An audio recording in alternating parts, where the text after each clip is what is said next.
Сөйтсек ол асығуға келмейтін нәрсе. Оның өзі әр процесі бар. Мысалға жаңағы ең бірінші қалыпты ойып шығасың. Формында өзің, мен сол кезде жаңағы біраз домбыралардың формаларын ақтарып, суреттерден, кітаптардан қарап, Біржанның домбырасының формасына өзім тоқтағым келді. Енді негізінен арқаның сал-серілерінің қала домбыралары ғой. Содан кейін жалпы мына ағашқа деген нәрсе кішкентай кезімізде мүмкін арғы заманына тап келдік, банау бидай түктейтін келіні көбірек ойдым. Мен өзім бірнеше кел ойғам. Соның жаңағы ұңғырдың неше түрлісі болады ғой, енді қазір сайманнан көп қысылмайсың. Сол уақыттарда мына ұңғырдың, қазір мен саған көрсетейін. Өзім қол көрік болды ғой, қол көрік бізде.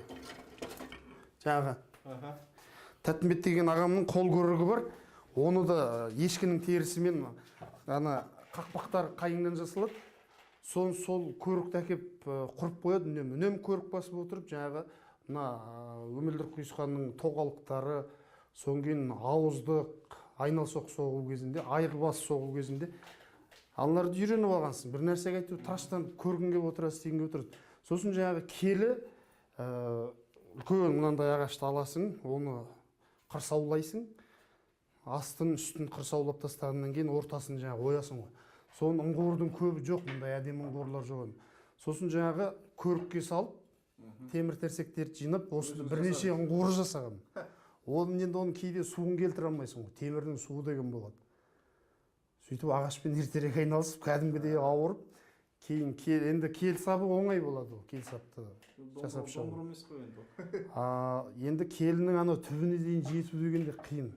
Содан кейін ана бір домалақ тастарды көрікке қыздырып барып, сал жіберіп, ана ағаштың енді домалақтап нетіп түбін тауып алғаннан кейін ары қарай сол кете береді.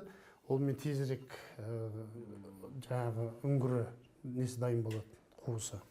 Сөйтіп кел сабай қойғанбыз кезінде. Одан кейін мынау ырғай деген ағаш болады ғой.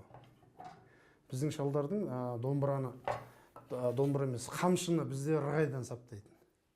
Ырғай деген ағаштың өзегі жоқ болады, ол бұралып өседі. Шытынап сынады.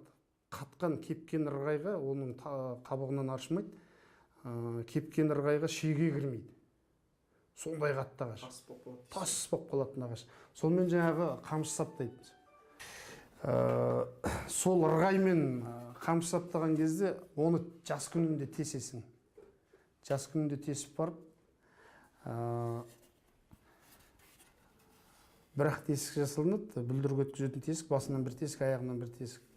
Сонымен ертерек ауырдық кәдімгідей, ағаларымызбен бірге қамшы саптаймыз өзімізше, қамшы өреміз, айыл жырым өреміз. Сонымен қатты осы ағашқа деген махаббатымыз оянды. Және демаласың, жұмыстан кейін анда-санда бір ағаш шұқылап отырған жақсы негізінен.